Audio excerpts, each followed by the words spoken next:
EPFO के आप सभी अभ्यर्थियों का डीपीआईएस देवप्रयाग MIS में स्वागत है। मित्रों, आज हम लोग चर्चा करेंगे इस पूरे जो हमारे आज विषय हैं, एपीएफसी की ज्वाइनिंग कब तक हो जाएगी, क्या चल रहा है इस समय एपीएफसी के लिए, इस पर चर्चा करेंगे। क्योंकि ये शानदार नौकरी है। भारत सरकार में एक आईएएस के इक्विवेलेंट अगर कोई नौकरी है, कोई जॉब है जो यूपीएससी द्वारा चयनित होते हैं, तो वो क्या है कि एपीएफसी है।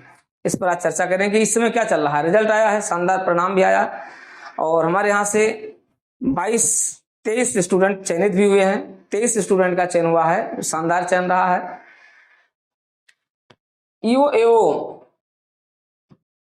के इंटरव्यू की डेट हमने बताया था कि 15 अगस्त से पहले जो है आप देखेंगे कि आपका जो है आ जाएगा, तो आ ही गया है। अब आपकी इसके शेड्यूल और डेट आ जानी है और इंटरव्यू की डेट आपको हम बताएंगे कि कब से इंटरव्यू आपका शुरू होगा, बिल्कुल एक्यूरेट डेट आपको बताएंगे। एपीएफसी की न्यू वैकेंसी के बारे में बड़ा चर्चा, लोग परेशान भी हैं, उस पर चर्चा करेंगे और अभी कुछ विवाद के दायरे में भी रहा है तो उस पर भी चर्चा करेंगे। इन सभी पर आज हम चर्चा करें आपके साथ, इसलिए पूरी क्लास को देखिएगा शानदार तरीके से। आप जानते हैं कि संघ लोक सेवा आयोग की यूपीएससी की जो सबसे शानदार जो परीक्षा वो आपकी सिविल सर्विसेज परीक्षा है, जिससे आप आईएएस, आईपीएस, आईएफएस ये सब चयनित होते हैं। उसके बाद फिर आप आईईएस देखते हैं, आईआर, तो आईएएस इंजीनियरिंग सर्विसेज है, फिर आपकी मेडिकल सर्विसेज, सभी सर्विसेज हैं वो सब स्पेसिफिक सर्विसेज हैं। जनरल सर्विसेज की बात करें जो केवल सामान्य स्नातक की योग्यता पर आधारित होती है, जो केवल ग्रेजुएट लोगों के लिए होती है, तो वो आईएएस की होती है। और आईएएस के बाद फिर दूसरी सबसे शानदार सेवा जो होती है वो आपकी होती है एपीएफसी की होती है। एपीएफसी आप जानते हैं ये जो प्रोविडेंट फंड कमिश्नर होते हैं, ठीक है, असिस्टेंट प्रोविडेंट फंड कमिश्नर होते हैं, प्रोविडेंट फंड कमिश्नर होते हैं। तो ये जो प्रोविडेंट फंड कमिश्नर होते हैं ये कहाँ बैठते हैं? वास्तव में देखा जाए तो ये ईपीएफओ संगठन जो भारत सरकार का श्रम मंत्रालय है, भारत सरकार के लेबर मिनिस्ट्री के अंतर्गत आता है। आपका ईपीएफओ ऑर्गेनाइजेशन आता है, कर्मचारी भविष्य निधि संगठन आता है और उसी संगठन की ये शानदार सेवा है जो पूरे देश भर में संचालित होती है। और इसके ऊपर बहुत बड़ी जिम्मेदारी है। 2047 के विकसित भारत के विजन को पूरा करने में इसका बहुत बड़ा रोल है। और असंगठित क्षेत्र के लोगों को एक तरीके से जीवन दान देने का श्रेय भी किसको, उनके जीवन स्तर को ऊंचा उठाने का श्रेय भी किसको है? इसी संगठन। तो बहुत बड़ा ट्रस्ट है एक तरीके से, ये ट्रस्टीशिप की भावना से कार्य करता है। और ईपीएफओ संगठन अपने आप में क्या है, उन असंगठित क्षेत्र के लोगों को, उन लोगों को जो दूसरों के लिए जीवन भर काम करते रहते हैं, जीवन भर लोगों के लिए उनकी आवश्यकताओं, अपेक्षाओं और आकांक्षाओं को पूरा करने का काम किसी का होता है? तो ईपीएफओ का होता है। बहुत शानदार। लेबर इन्फोर्समेंट, जो लेबर कानून होते हैं जो आपके, उनको इन्फोर्स कराने का काम किसका होता है? इसी विभाग का होता है। तो बहुत ही शानदार है मित्रों, इसी पर चर्चा करेंगे। और आप जानते हैं कि अभी 2023 की जो एपीएफसी की वैकेंसी थी उनकी ज्वाइनिंग हो रही है और मेडिकल हो गया है और डॉक्यूमेंट्स वेरिफिकेशन, जैसे उत्तर प्रदेश का मुख्यालय कहाँ है? कानपुर में है, तो कानपुर में हो गया है। अब सीधे अब श्रम मंत्रालय क्या करेगा? अब सीधे जो है उसके बाद सीधे ज्वाइनिंग कराएगा और फिर क्या पूछना है, ज्वाइन करते हुए आप शानदार सेवा में प्रवेश कर जाएंगे और फिर आपकी तो बल्ले बल्ले है। लेकिन बहुत बड़ी संख्या में छात्रों का नहीं भी हुआ है। तो ये गेम है। गेम में मित्रों यही होता है कि गेम में एक जीतता है तो उसी के तर्ज पर दूसरा हारता है, क्योंकि जितनी सीटें उतने ही लोग चयनित होंगे, सब लोग जानते हैं। तो निश्चित रूप से जो उसमें आंकड़े में ऊपर थे, जिनका स्कोर अच्छा था, जो स्क्रीनिंग परीक्षा में जिनका स्कोर बहुत अच्छा था, साथ ही साथ जिनका इंटरव्यू भी अच्छा रहा। इंटरव्यू तो खैर सभी लोगों का अच्छा होता है, सबका अच्छा होता ही है और आप सभी का इंटरव्यू अच्छा होता है, लेकिन उसके बावजूद भी दोनों के परिणाम के आधार पर जिनका मार्क्स सबसे अच्छा रहा वो फिर चयनित हो गए हैं। तो इसके लिए किसी के प्रति कोई द्वेष भावना नहीं है, मलाल नहीं है। आपको चयनित होने का अगर अवसर नहीं मिला तो आपको दोबारा फिर वैकेंसी आने वाली है, अभी चर्चा करेंगे। एपीएफसी की बिल्कुल न्यू वैकेंसी कब आ रही है उसके लिए आपको अभी से तैयार हो जाना है। ये हो गया। अब आपकी आती है ईओ। बहुत दिन से आप लोग इंतजार कर रहे हैं कि एपीएफसी की का इंटरव्यू भी हो गया, उनकी ज्वाइनिंग भी हो गई, बताइए। और ईओ वालों को अभी मौका ही नहीं मिला। अभी उनका जो है जो स्क्रूटनी थी, अब उनका स्क्रूटनी जारी वो किया गया है। तो अब इनका इंटरव्यू कब होगा, बस बिल्कुल डेट आपकी आ गई है, समझ लीजिए। और 25 अगस्त से 5 सितंबर तक आपका इंटरव्यू कभी भी शुरू हो सकता है। 25 अगस्त से लेकर 5 सितंबर तक आपकी डेट फिक्स है, इसी बीच आपका इंटरव्यू शुरू हो जाएगा। तो आपको बिल्कुल आप तेजी से शुरू हो जाना है, अपने रिवीजन को एक बार देख लेना है पूरा, आप मटेरियल रिवीजन कर लेंगे, पूरे मैटर पर चर्चा कर लेंगे।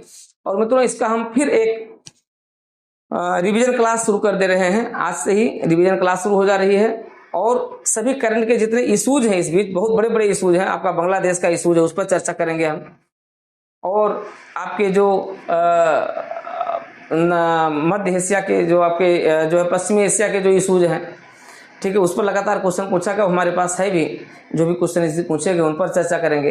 तो जितने भी इशूज हैं, अमेरिका के चुनाव का इशूज है, भारत में चुनाव का इशूज है, भारत में इस समय ढेर सारे मुद्दे पर चल रहे हैं, संसद पूरी गर्मा गर्म बहस चल रही है, हिंडलबर्ग रिपोर्ट आई हुई है और वो भी लगातार चर्चा में, लगातार फिर चर्चा में रहेगी। तो ये सारे जो आपके इशूज हैं उन पर हम चर्चा करेंगे, ये आपका रहेगा, ठीक है। तो ईओ की डेट बिल्कुल आ रही है और आप समझ लीजिए कि आपको यही इंटरव्यू, इसका इंटरव्यू आपको देना है और आपको सबसे अधिक सिलेक्शन लेना है।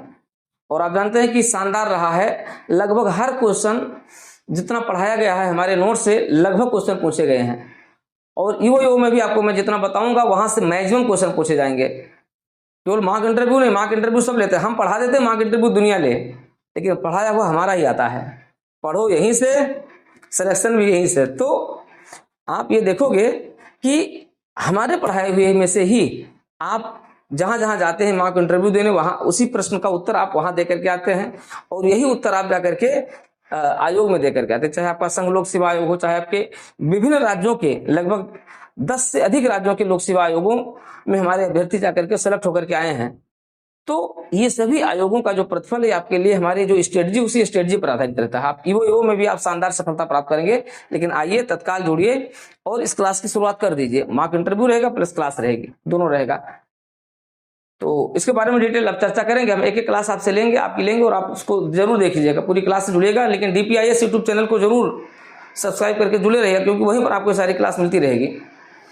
APFC न्यू वैकेंसी, बड़ी चर्चा है न्यू वैकेंसी के, लोग परेशान भी है, काफ़ी बच्चे तैयारी पर लग गए हैं। तो आपको तैयारी पर लग जाना चाहिए। आप जानते हैं वैसे भी APFC और EPFO की जो वैकेंसी होती है रेगुलर नहीं होती है, ये बीच में टपक जाती है। अब जब टपक जाती है तो UPSC पर बोझ बढ़ जाता है, क्योंकि उसका जो शेड्यूल होता है उसी शेड्यूल में फिर इसको लेना होता है।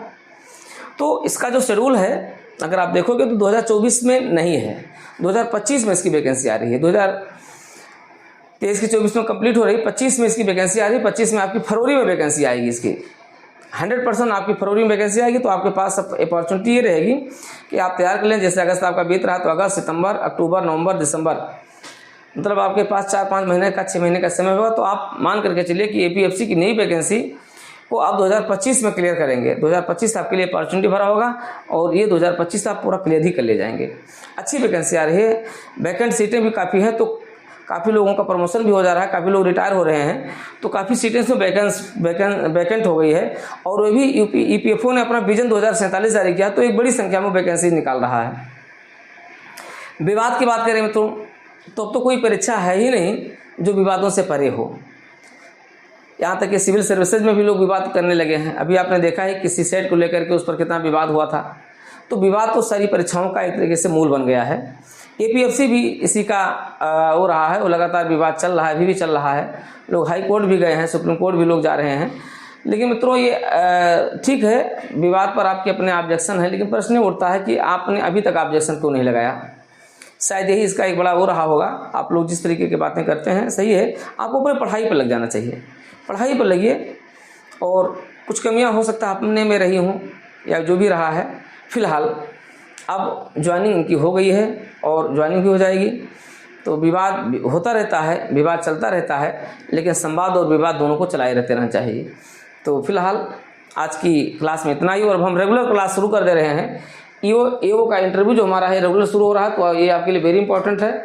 और आप इसके लिए DPIS यूट्यूब चैनल को ज्वाइन करके वहाँ से क्लास देखना शुरू कीजिए। और हमारी पूरी, और आप हमारे पूरे इंटरव्यू पैनल के साथ आप मॉक इंटरव्यू भी देना शुरू कर सकते हैं, ऑफलाइन और ऑनलाइन दोनों दे सकते हैं। ठीक है मित्रों, तो ये क्लास आज यहीं तक होती है। आप जुड़े रहिए डीपीआईएस के साथ। ईवो की सारी अपडेट आपको मिलती रहेगी, एपीएफसी की भी सारी अपडेट आपको मिलती रहेगी। जैसे ही मान लिया अगर पीच में भी अगर विज्ञापन की मुझे जानकारी मिलती है तो मैं आपको सबसे पहले, सबसे विश्वसनीय रूप में मैं आपको यहाँ से बताऊंगा। लेकिन ये शानदार नौकरी अपने ड्रीम से मत जाने दीजिएगा, अपने ड्रीम में बना लीजिए। अगर आप ग्रेजुएट हो चुके हैं, आप यूपीएससी की तैयारी कर रहे हैं, तो आप एपीएफसी के नए वैकेंसी पर लाइए, क्योंकि इसका हम नया बैच जल्दी से शुरू कर दे रहे हैं, जिसमें पूरे पाठ्यक्रम पर चर्चा करेंगे और एक एक क्लास की हम शुरुआत कर देंगे। तो आप हमारी इस क्लास से बने रहेंगे तो शीघ्र ही आपको ये नई क्लास मिलनी शुरू हो जाएगी। ठीक है, तो आइए जुड़िए डीपीआईएस के साथ, देवप्रयाग आईएएस के साथ, डीपी पांडे के साथ।